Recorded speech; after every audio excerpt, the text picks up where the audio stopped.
เบิ่งตามนี้เด้อซ้ายที่ตั้งไปได้ก็ได้ซ้ายตั้งต่ำก็ได้ซ้ายมีแต่ฟังเอาเสียงเริ่มที่โน้ตนี่เริ่มที่โน้ตโดนี่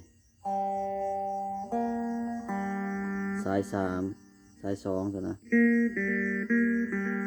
ดีดประมาณ3-4 เทื่อนี่แหละย่ำบนกาว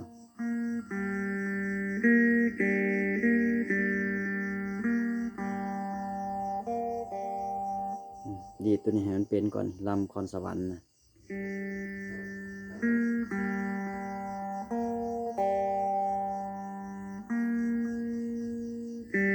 นี่เขาปล่อยไส้ออกนี่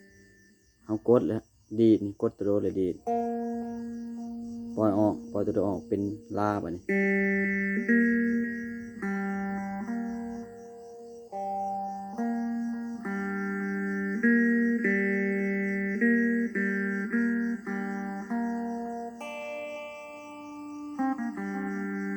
นี่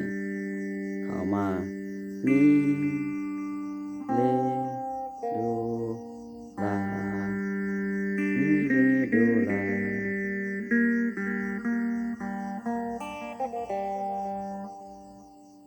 เบิ่งช้าๆนี่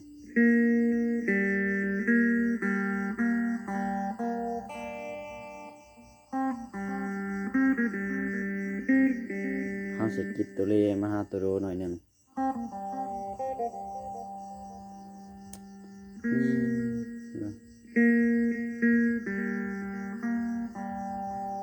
ดูลาดูลาดูลาดูลาดูมีเร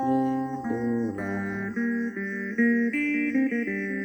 นี่มันจะประมาณนี้ซ้ำนี่ลำคอนสวรรค์มันไม่ได้หลายดอก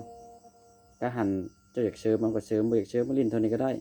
ลิ้นใช้มะล่ำได้ซ้ำนี่นะ